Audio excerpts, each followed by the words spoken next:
Thank you for visiting this limited series. The infection was initially mild, my small town city council run, the toxic American pandemic response, and what both mean for the future of the country, written by Heather Christina Schmidt. You can view the entire series now on schmidttalks.com or subscribe to get it sent in parts to your email box weekly. I would be lying if I didn't admit that I think to myself at least once a day, remember that time I ran for city council? I don't think that way to myself often about many other things. But on the city council run, I do. This isn't to say that I am in absence of thought about random things that happen in my life on a daily basis. It's to say that when I think about it, the city council run, it comes across my mind like a surprise.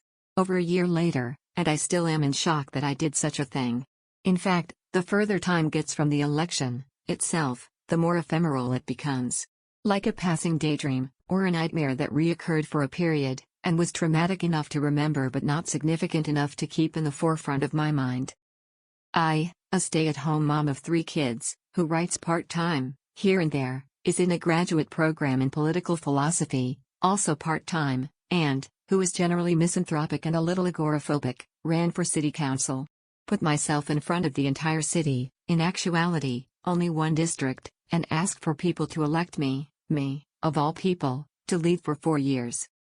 It's just such an overtly bizarre thing to think about because it was probably a bad idea. Had I been elected, I'm certain I could have done a good job in fulfilling my campaign promises, and bringing order to a community that has become completely disordered through the course of the pandemic. The truth is, I'm still doing that now, for having just run. But I also would have had to button up my mouth, and play politics in a time when the last thing leaders should be doing is engaging politically. Me running for city council, in reality, was tantamount to the time I believed that I could design a village of chicks out of neon-colored deviled eggs. To make matters worse, I used bits of black olives and carrot shavings for the eyes and beaks, and positioned them upright in uncooked white beans, and in the middle of setting the whole thing up, decided I would use guacamole in the filling for half of them, and make little signs for them to hold on toothpicks that said "Chick Me." I'm not sure just what I was thinking at the time, but it was surely rooted in some level of temporary insanity, and in the end, it looked, and felt, like vomit. Remember that time I ran for city council? In 2020, I ran for city council in my small, wannabe rural town. I say it's wannabe rural because the concept of the old days, flannel shirts and cowboy attire, and phrases like all the fixins are pervasive to our culture. This is not necessarily a bad thing. Backwoods rural communities in the middle of nowhere seems like a pleasant experience 2 years into a pandemic that has relied entirely on communities working together, when no one wants to do anything for anyone but themselves. The purpose of pointing to these qualities, though, is in highlighting some of the consequence, and the fact that it's simply not true. Positioned just 50 miles north of Los Angeles, with a citywide population of just over 70,000 people, we are anything but rural. No, with an airport, growing community needs, and a Starbucks on every corner, we are urban suburban sprawl. Still, many locals equate flannel shirts, backyard BBQs, and American flag bedazzled Fords with a rural community, one where anyone can openly shout racial slurs at passersby, and everyone knows everyone else. One where "it ain't your business" is a community motto. Where community leaders are meant to handle miscellaneous things like missed trash pickups, and spray paint on signs in town, but ultimately the only other expectation is that they protect the townspeople from other governments, county, state, etc., raining on their parade. Many of them long for the good old days that existed in other places of America, things that this community has never really seen. At least 59% of people living in this city are living on generational wealth. This is to say they work blue-collar jobs, or, in some cases, no job at all, and have homes entirely paid off decades ago. 76% live in homes owned by another entity, such as a private landlord or property management company. Approximately 30% are involved in conspiracy groups, mainly QAnon. Unsurprisingly, a good chunk of voters in my district, comprised of some of the wealthiest homes in the city, alongside those of less good fortune, do not want affordable housing, or people of color, living anywhere near them.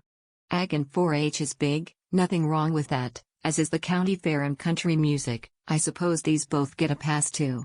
Military families from the nearby naval base make up a substantial portion of our city, and patriotism is codified in the fabric of our community, so much so that when people hear a jet overhead, someone immediately posts in the town Facebook group for moms, "That is the sound of freedom." Religion is a big thing around here, with more churches than I can even count, and the average conversation with a neighbor always inevitably turns south when someone in the group randomly blurts out, "Isn't God amazing?" Again, nothing wrong with religious groups, but in many circles it turns into a pass for unsavory and unethical behavior if you simply add some trite, colloquial religious phrase to the end of it. "Oh, Daryl shot off his brother's big toe at the range the other day because he had one too many cores? That's too bad.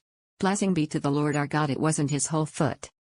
On that note, perhaps the most notable thing about our community, at least in my view, is that the gun store is a hallmark of our SoCal town, so much so that there is regularly a line out the door, and the city celebrates it at the annual wine walk. Now I say all of these in a blunt and overtly descriptive way, and some has a pejorative connotation to it.